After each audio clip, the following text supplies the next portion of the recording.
This is a beginner-friendly tutorial for anyone wanting to master shoulder mechanics utilizing ancient tools like clubs and mace.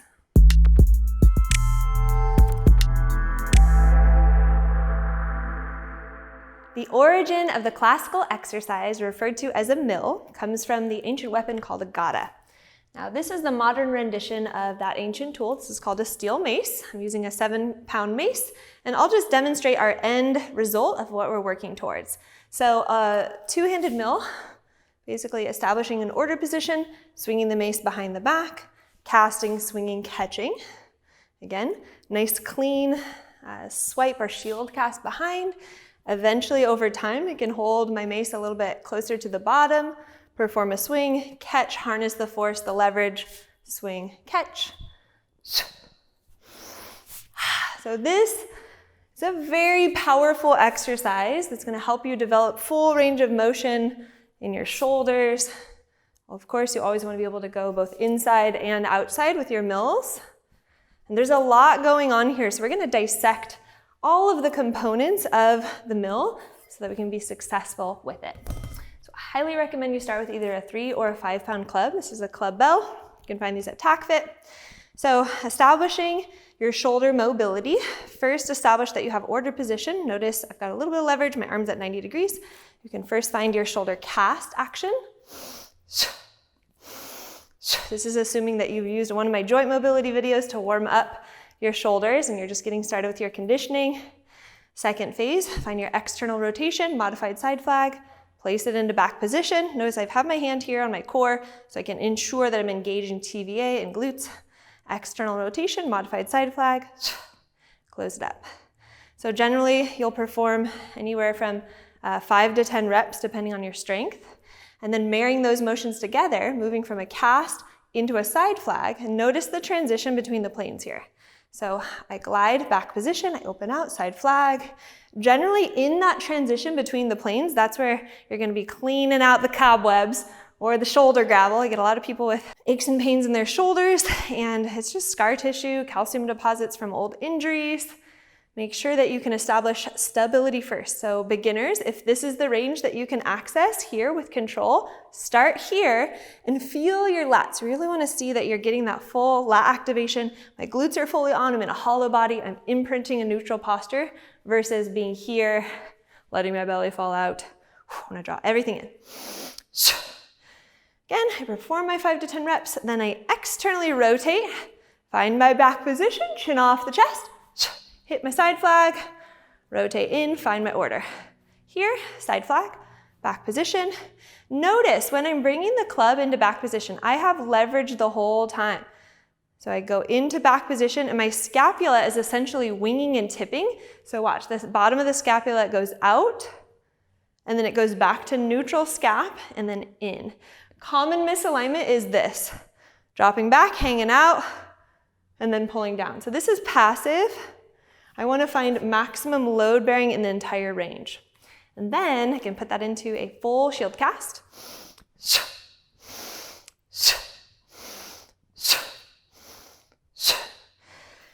Next, a little piece of the mill. We want to work on our semicircle swing. So this is an inside circle.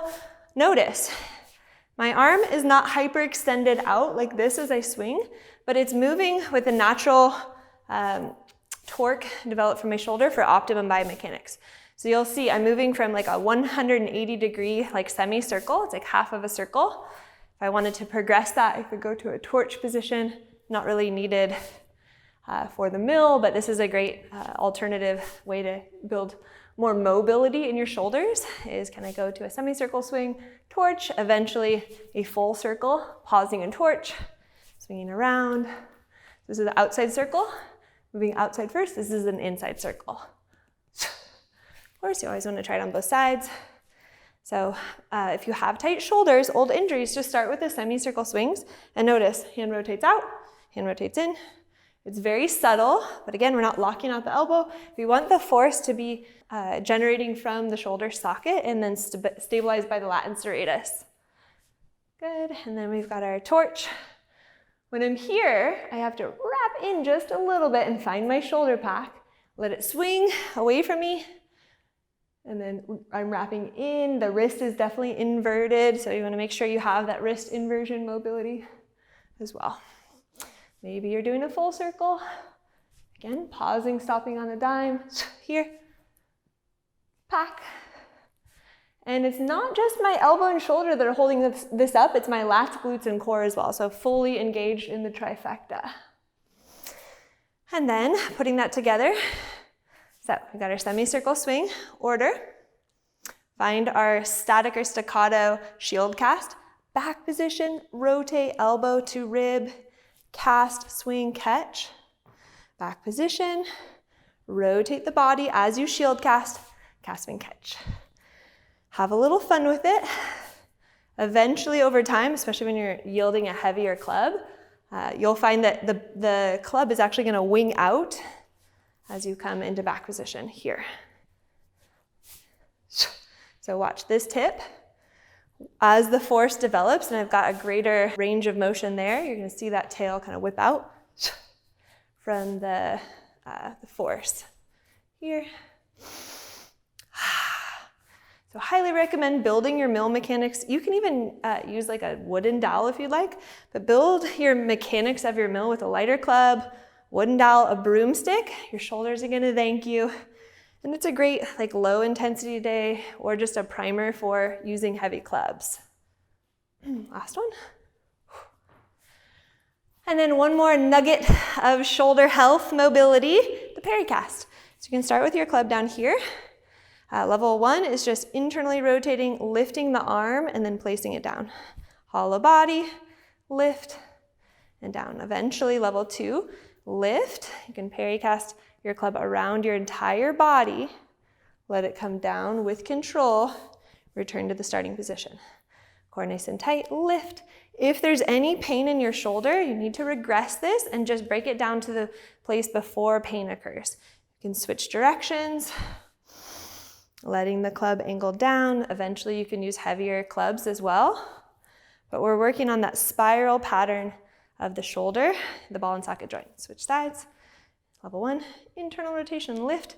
And this shoulder is my shoulder I dislocated doing some circus tricks a month back, so it's definitely gonna have a little bit more limited range. I'm gonna pause, breathe. Can I be in every single range of my shoulder with maximum fascial tension? Putting breath there, getting out of that fight or flight response. Taking it as slow as you need to rewire the nervous system to be able to handle load in all degrees of freedom. If you're curious and you want to know more about this style of training, highly recommend check out flowshala.com. We have a bunch of super rad online courses where we prioritize teaching you the theory, moving to simple to complex, integrating flow state into your training, and mastering these ancient tools. All right, you know what to do. Start practicing these mobility drills at least 2 to 3 times a week consistently on your low intensity days and incorporating them before you start swinging heavy clubs, and you're gonna see amazing results. Comment in the section below. I'd love to hear your questions, your feedback, and what other videos you want to see here on our YouTube channel. Thanks so much.